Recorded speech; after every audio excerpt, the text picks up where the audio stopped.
Hey, what's up, guys? I'm BKFC athlete Paige Van Zandt, and you're watching Cage Side with Christopher James. Hey, what's going on, boys and girls? Good afternoon, good evening, and welcome to Cage Side with Christopher James. I love Paige Van Zandt that she opened the show for me tonight, man. That girl is dope. She's cool. Can't wait to see her make her debut at BKFC. So last night, BKFC 13 took place in Salina, Kansas. And while I was told that there's not a lot going on in Salina, let me tell you something. Last night, Salina was the place to be in the world of combat sports. I know there was UFC going on over in Abu Dhabi, but they put on a show in Kansas last night, man. And one of the stars of the show, who I believe him and his dance partner last night definitely had fight of the night. He's a Kansas native himself. He loves being in his home state. Former Bellator fighter, probably the most tenured fighter in Bellator history, and one of the most recognizable in their history. He is the Caveman, and the Caveman is back. We're going to welcome him in right now. Ladies and gentlemen, please say hello to the man himself, David, the Caveman Rickels. Hey, what's up? What's up? How you doing, brother? Oh, I'm living the dream, brother, living the dream. But apparently you are living a new life. Last night was awesome to watch. But before we get into all that, because of the world we're living right now with COVID and all that stuff, if you wouldn't mind, give us a brief rundown of the life of Caveman before COVID, and then how your life has changed since COVID, and in regards to training and staying in shape and, doing stuff. Well, man, I own car washes, so I do a lot of that work. I do that work by myself, man. It's just me up there doing the work. So I come home to my family. I go to work. I come home to my family. I go and train. Training has been a little bit different. It's been a little crazier. The gyms closed down for quite a while during COVID and stuff like that, but I was still getting work in with my coaches. And but man, Kansas really never, comparatively to other states, California, New York, places like that, Florida, Kansas really never got too bad. So are you saying that, for you, it didn't really change much of your daily life then? Because you're saying it didn't really get too bad out there. So for me personally, man, like, it really didn't change my life that much. Like, I put my mask on. I try to show respect and put my mask on when I go places and that sort of thing, stand 6 feet away. But outside of like having fights get canceled, that was a big pain in the butt. That cost me money out of my wallet. Outside of that, though, man, training, working mitts and stuff with my coaches didn't change too much. Well, that's awesome, man. I mean, my life didn't change all that dramatically either. I mean, I didn't, train as much, Yeah, because I didn't train at all. So my training schedule didn't change, man. You were wide open, huh? Yeah, but in Florida, I live in Florida, and we were the first state to bring back live sports. We were the first state to have fans in attendance at live sporting events. The Florida Boxing Commission did a really good job at making sure that all right, we can go back to work. So when the UFC came here, which, by the way, I told everybody the UFC, the first stop would be Florida, and nobody believed me. Like, oh, it's going to be this one's got. Where'd they go? Florida. And you know how I knew? Because I have connections. I talk to people. I ask people questions, and I found out it was going to be Florida. But yeah, and life here is pretty decent right now. I mean, it's getting back to it. Our governor just instated phase 3, and it's like phase 3 plus, because basically everybody's doing whatever the fuck they want. Nobody's sweating you about masks anymore. I walked around a lot without a mask. I caught COVID in the beginning of it. I had it. Oh, sure. But I'll tell you, I guess I was the asymptomatic guy, because the only thing that bothered me was I had the chills for 3 hours. That was it. I didn't get the cough. I didn't get the fever. I didn't get any of it, but I had COVID. I was like, son of a bitch. And I've been tested like 8 times because of different events I've done. They make you test, right? Including Bare Knuckle at their show in Mississippi a couple months ago. They tested me there with the little finger prick. I didn't like that finger prick. I don't like the nose thing. That one existed. I didn't know about that. Yeah, one. The finger prick one, and it gives you the good thing. It tells you your antibodies too. So if you're, you had the antibody to help, you got that. All right, so you looked really phenomenal last night. I did a post-fight show. I was talking with Joshua Furs from Combat Insiders, and BKFC. Look, Bare Knuckle Fighting Champion is watching. Look what they said. How much fun is it watching this guy fight? I've been watching this guy fight for a Hey. long time. The first time I met Rickels, it was in Tampa. He came out in a fucking dinosaur costume to open up the show in Tampa at the Sun Dome. And what did I do in Tampa? I threw down and knocked out someone. You threw down. So what I wanted to ask you was, you were with Bellator for a long time. And, we were trying to figure out, because last night me and Josh were like, man, this is like Caveman fucking circa, 2012. This is that guy. I'm back, baby. I'm back. Excuse me. And I had a theory, and you can tell me if I'm wrong. You can tell me if I'm crazy.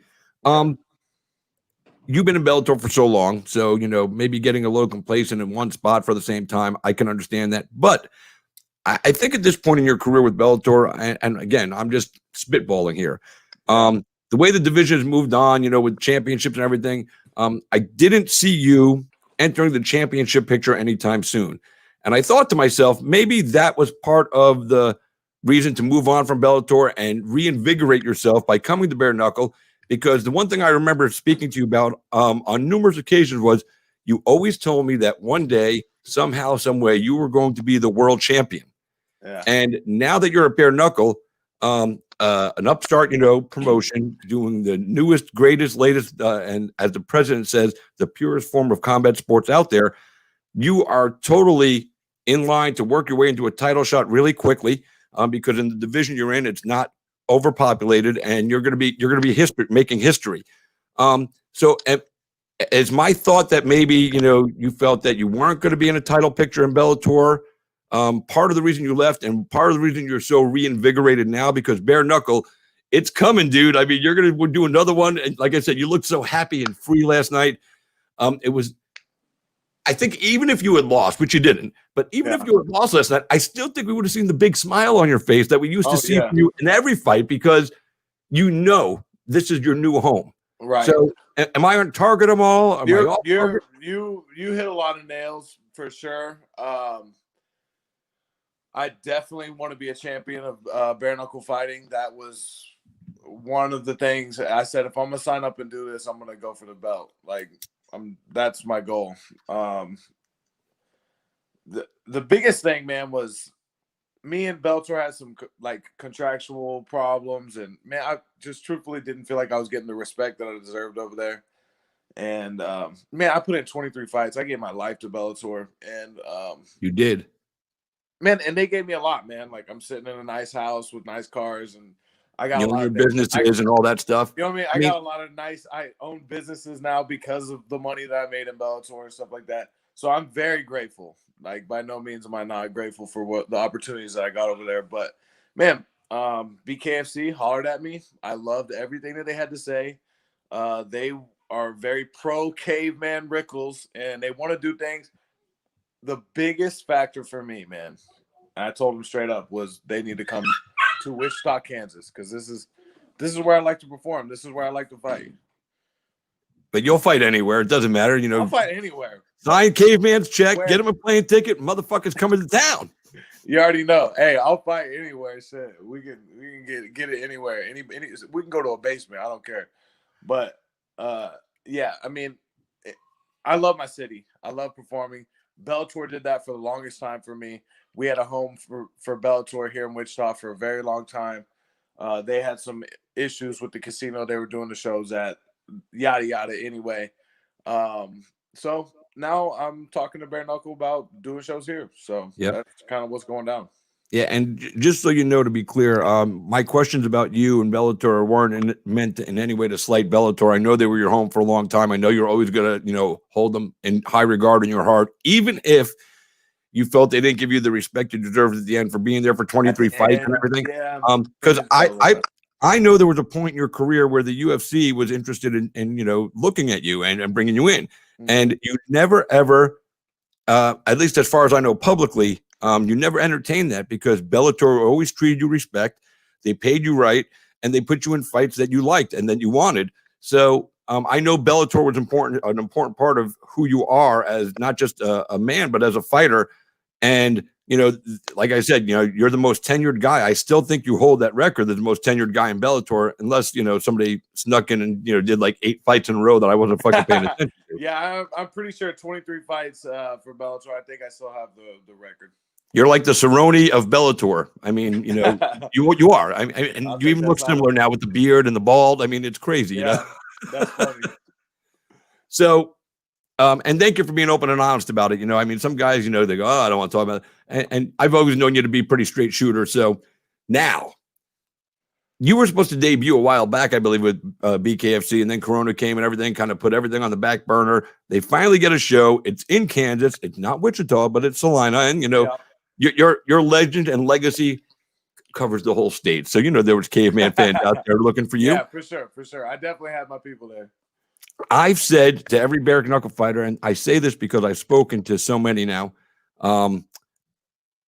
until you bare knuckled, you ain't bare knuckled, and you don't know what you're going to expect. So leading up to this, you go through weigh-ins and all that stuff. That's all standard shit. Your training and everything. Obviously, you don't have to worry about wrestling and grappling, which is probably a little bit of fun in training. You're not worried about getting taken down and everything. You just go out there and concentrate on throwing hands. Yeah. But walking into the ring last night, was it what was running through your mind? Like when you're going through there, and again, because I know you're a little bit, you're going like, the fuck am I doing, man? No, bro, none of that shit. None of that was going through my head. I have not felt more at home and more at peace and more willing to engage in combat and be caveman again. I have not felt that in a long time, man. And I knew it backstage. I knew I was going to have a good performance. I knew I was going to go out there and show out. I knew I was going to put on a good show. It's been so long since I've had a fight as well. And this being my first BKFC fight, I like a little bit of pressure. I like, having a little bit of push on me to have a good performance. And, everything panned out. I had a good showing. My opponent was super durable and tough, but, I definitely outclassed him. Yeah, you definitely did. He actually came on the show last night. We were doing He's a the good dude, fight. man. He's a good dude. I have no. He hit us up in the parking lot from Buffalo Wild Wings, man. We just chat with him, That's cool. We talked to him and we gave him all the respect in the world because he earned it last night. He fought in Biloxi, Mississippi a couple of weeks ago at a Roy Jones Jr. boxing event, or at an Icon MMA event. I was ring announcing. He took on a 20-2 killer in the main event. Nobody else wanted to fight this guy. He took him on in an MMA fight a couple of weeks ago. He lost. But he showed me something that night that he was a tough dude. And then when this got announced, I was like, holy fucking shit. And then he put on a show last night with you, man. And, it takes two to tango. So you might not have performed as well as you did last night if you didn't have the right dance partner. And he was definitely willing, able, and standing there ready to scrap. I know he tagged you up a couple of times, but you were laying into this motherfucking guy, and you were like popping him, and he just wasn't going down. And by the way, a little respect coming your way from BKFC 155er Jim Allers. He said it was a really good fight. He just popped that up there on the screen. He's a former MMA guy that moved over, and I'll tell you, man, that guy. Nobody knew the hands Jim Allers had. Nobody knew Allers had hands like that. Then he came to the bare knuckle. He's knocking everybody the fuck out. I mean, he's another guy who's had a career resurgence in this sport. But anyway, so you get in there with Clifford Wright Jr. last night. As the fight was going on, they break away in between rounds and to corners, and you're sitting there, you're smiling, you're talking, you're like, I got this motherfucker. I'm doing this shit. You were having such a good time. Like you said, Caveman was back last night, and in pure caveman form, and the bravado that you had, the confidence that you were exuding last night, everything was there. And it was so good to see. So as you're going through the rounds, I mean, tell us a little bit about, once the fight started, that you get the first crack in, he gets his first crack in, what's running through your brain during that moment in time? And because you kept going forward, obviously. So, it's not like you were like, ow, but so break it down for us a little.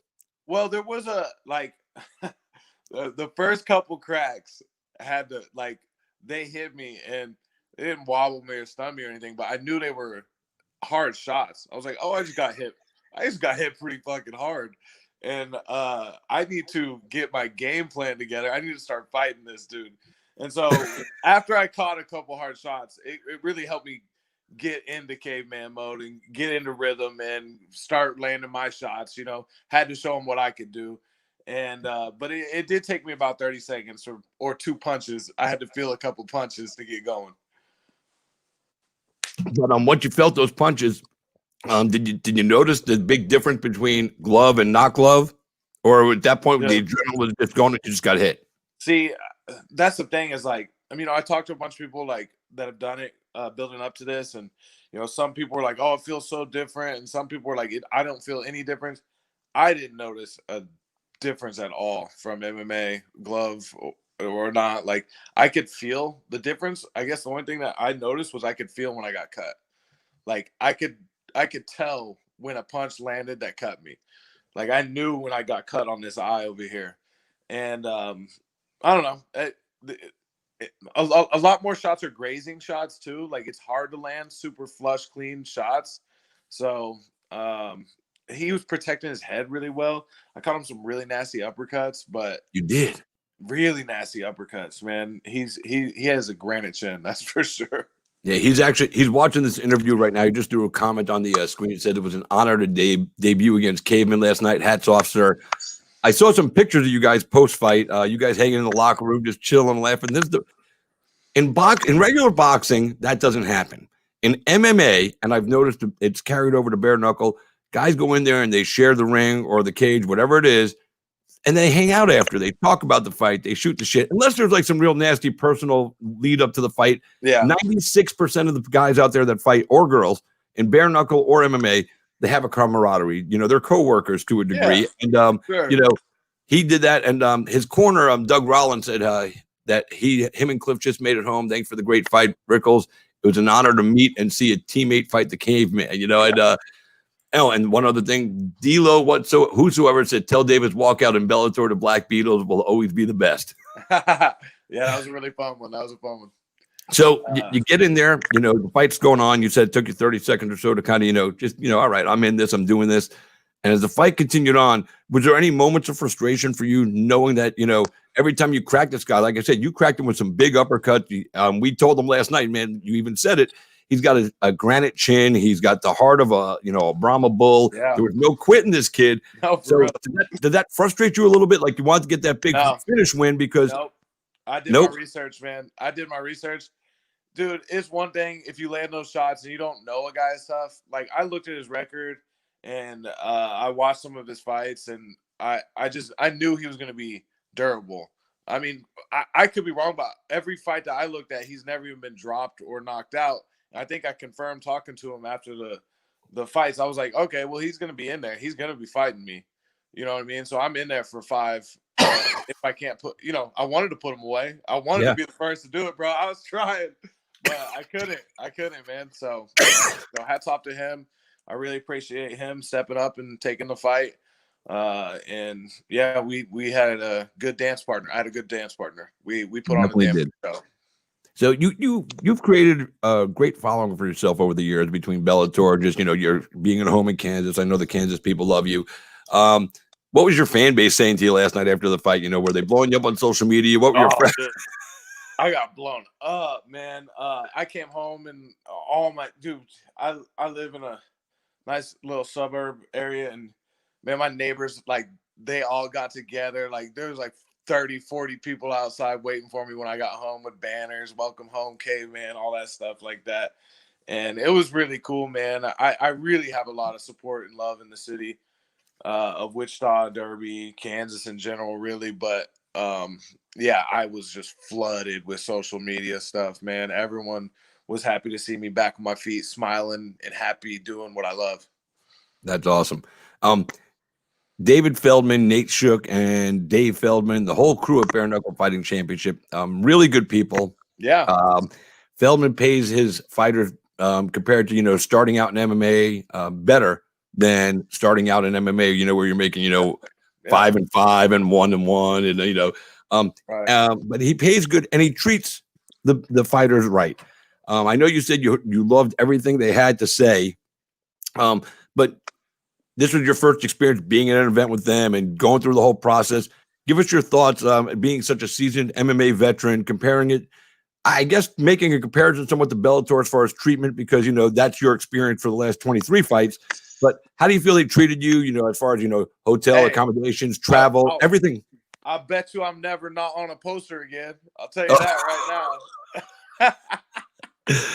You bet you're never not on a poster again? What did I miss there? Oh, I just wasn't on the poster for the fight card. I thought it was funny. Uh-oh. How they not have you on a poster in Kansas? But hey, I had to throw that little remark out there just because I have an ego and it was burned a little bit. But that's all right. But truthfully, man, they've treated me with respect. They're good people. They when our fights got canceled from COVID, they could have just bailed. They could have done nothing. They gave us a partial paycheck that we got to get for when our fights got canceled due to the COVID stuff back in March. And man, they've treated me well, man. I'm super happy. Shout out to Dave Feldman. All those dudes work their asses off. Like, they are on the ground doing all the work, bro. They're doing all the work, man. And I really want to see this thing take off. Yeah, they do all the work. I've been attending. I think out of the 13 shows they've done, I've probably been at 10, 9 at the worst. And now I'm going to ring announce the Toe the Line Fight Series, which is another bare knuckle crew. You know, next week in Plant City, I did the first one in Tunica, Mississippi, a couple weeks back. It's such a cool thing to watch how they've taken off. Yeah, and they've really caught a hold of the combat sports world. They've provided a lot of opportunities for guys that, you know, maybe didn't want to do MMA anymore. I mean, you know, Thiago Alves is there. Paige Van Zandt signed a huge deal.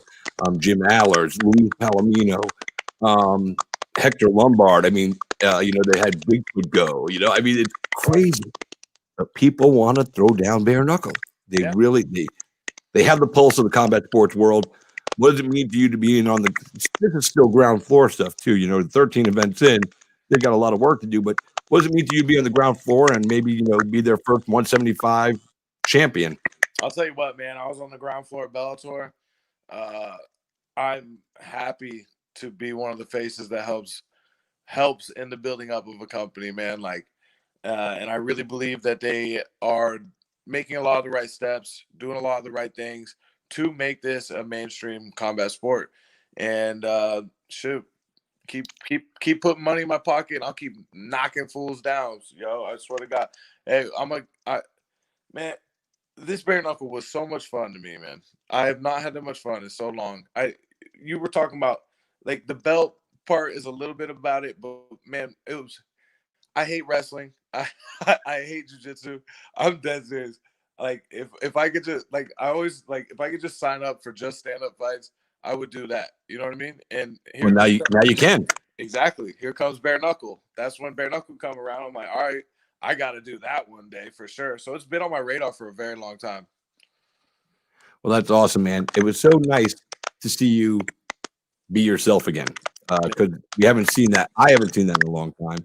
And one of your greatest attributes, besides being able to fight, was the character and the personality and that you brought to it. And it seemed like that left a little while ago, and it was sad. But now, ladies and gentlemen, Caveman is back in the fucking game, baby. Charisma, all of it back, man.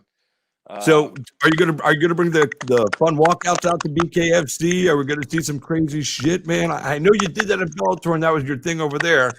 You'll definitely see a little bit, man. Like, depending on, I mean, it honestly just 100%. Like, this shit just comes into my head, and if it comes into my head, I do it. That's pretty much it. Like, that's how it works.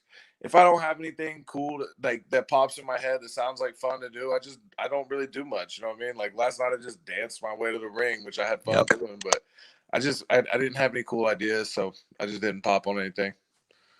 Well, I'm excited to see what the future holds for you at Bare Knuckle Fighting Championship.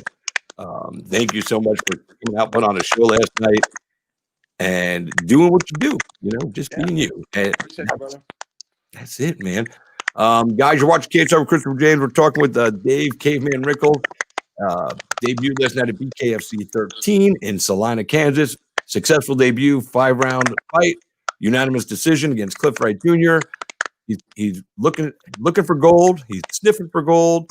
You got a medal last night, Yeah, right around your neck. You are now in the bare knuckle boxing or bare knuckle fighting Hall of Fame. That's what I heard. Forever. I did not know anything about this, but they were kind of telling me about it afterwards when I was in the back, and I think that's super cool. Yeah, when I first saw them do that at the very first event I attended, I was like, I didn't know, but I just went as a fan to see what it was all about. Right. And I was like, this reminds me of like a high school wrestling tournament. They're putting. Yeah. Then I did the research and I found out all about bare knuckle fighting in the Hall of Fame and John L. Sullivan and everything else.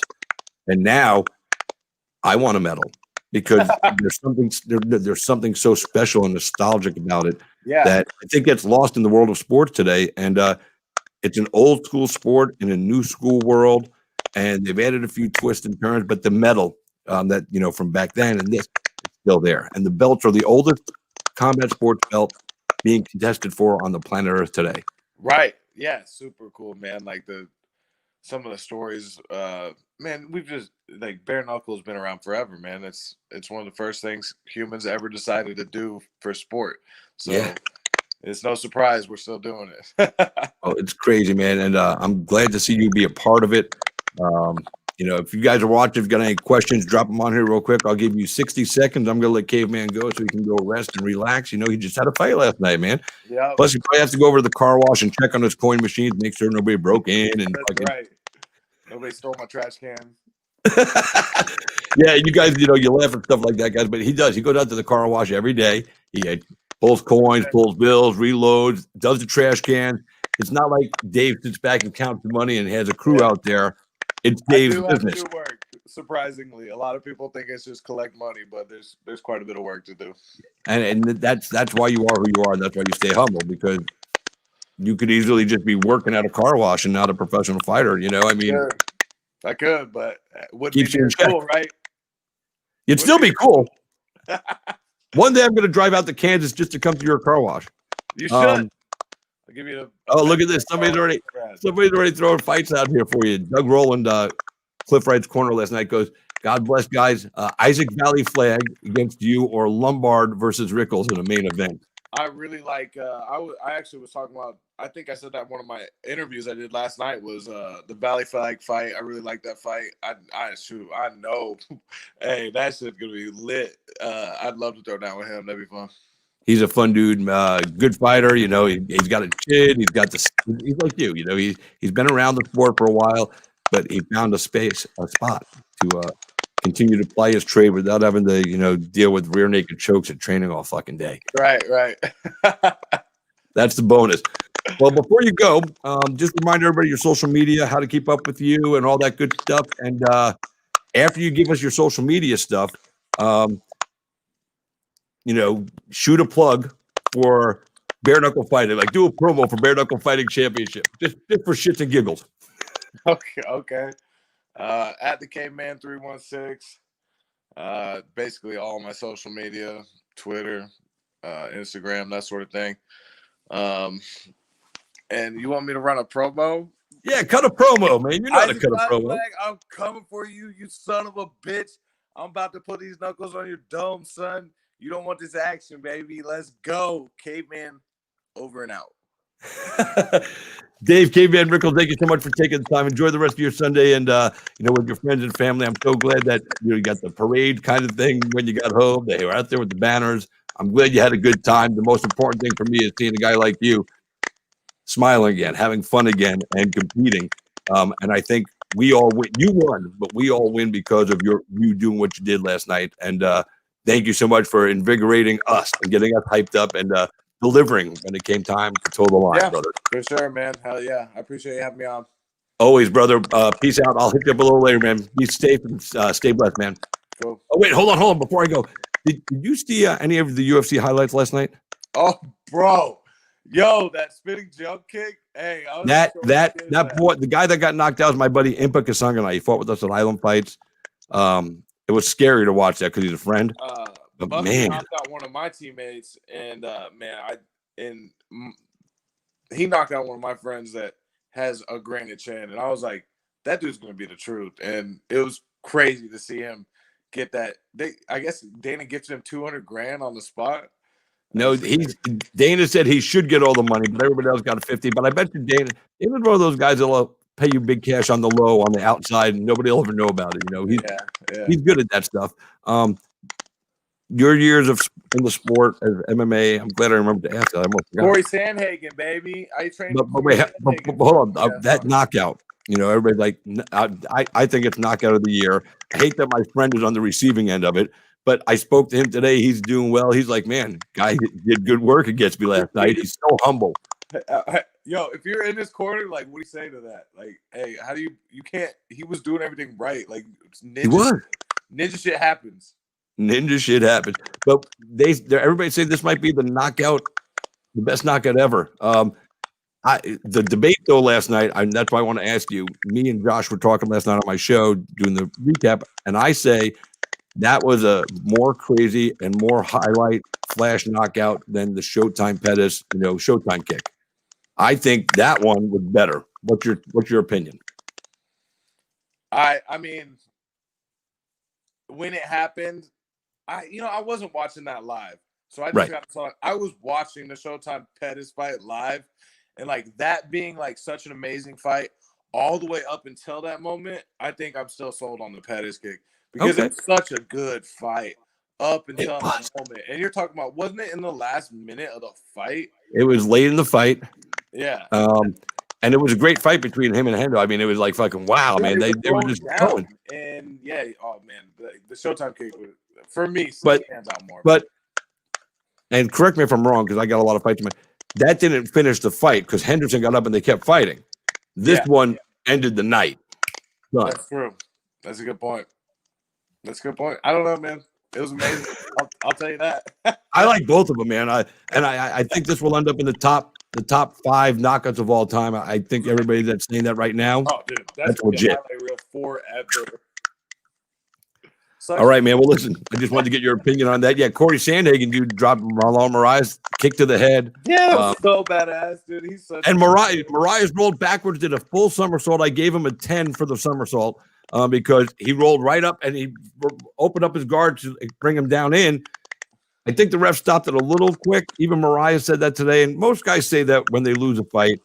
And sometimes you just got to go, whatever. It's the fighter wanting to fight. But in this instance, I don't know if you saw the full highlight. Did you think? I didn't see the whole thing. All right. Well, then I don't want you to comment. Well, you get a chance, go look at it and then message me back and tell me what you think. I think it was stopped just a smidge early. Not saying that it should have been stopped. I'm not mad about the stoppage because Mariah, there's a lot on the line for this fight. And Mariah was completely conscious and ready to roll. So, it's one of those moments. Can't get it back. And he was a good sport about it. He goes, I lost the fight. It wasn't my night last night. I do feel it was stopped a little early, but I'm not taking away. I don't want to take away from Corey's victory because he caught me clean, For sure. It's almost like he goes, I don't want to take away from victory, but I just want to say that the referee stopped me.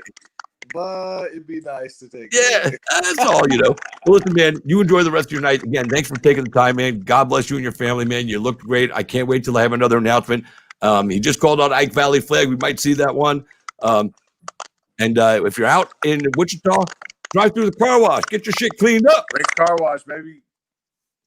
Rick's Car Wash, baby. Get that shit done. Let's go. All right. Dave, we'll see you soon, man. See ya. All right, boys and girls. That was David Rickels, man. Love that guy. I always love talking to him. He's so much fun. That's it. That was the interview. That's what we said we were doing tonight. We did it. Want to shout out my sponsor, Just Heart Apparel and Just Heart East Coast Apparel, Legacy over Ego. Go check them out on their Facebook page. We'll lead you to their websites and check out their stuff, man. They do good work. A lot of times there's a cause behind it. So, and they're sponsoring the show. I really like these guys. Andrew and his crew over there do good work. And, thank you for investing your energy in me and my show. We got to take it to the top, baby. It sounded like baby. Who's that? New Day. Anyway, guys, thanks for taking the time to enjoy this interview with me. Thanks for taking the time to watch the interview. I hope you enjoyed it as well. Appreciate you guys letting me be a part of your lives today and you guys being a part of mine. I always tell you that, and I always say I can never put into true words what that actually means to me, but we do this together, man. I can't do it without y'all. So thanks for the support. Appreciate you. We'll have some shows coming up next week. Don't forget, though, this weekend. Oh, my God. It's Total Line 2 in Plant City, Florida, Friday night, man. O'Bannon versus Kyle airing live and exclusively on the BKTV app. If you want to watch the fights, that's where you got to do it. All Total Line content will be aired on the BKTV app. I'm excited to be the announcer for this show. We're going to kill it in Plant City, man. We got some great talent on the card, like I said. So check us out, man. If you haven't seen the first show, it's available on the app. So once you buy the app, it's $3.99 a month. And that's it. You buy the app, you get monthly. It's good stuff. Sign up now, though, before the price goes up, because the price will go up at some point, man. You know what I'm saying? They're giving a good deal on it right now. Jump on it, man. Then you're locked in. So, lock it in, lock it down, get it done. And if you don't download the app, are you really a fight fan?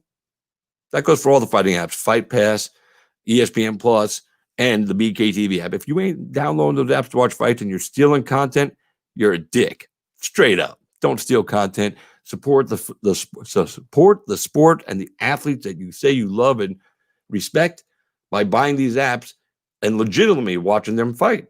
That's just the way it should be, man. And if you can't do that, man, you're not really a fight fan. That's just my opinion. I'm entitled. Anyway, we'll see you guys next time. I am Christopher James. You've been Cage Side. Good night, everybody.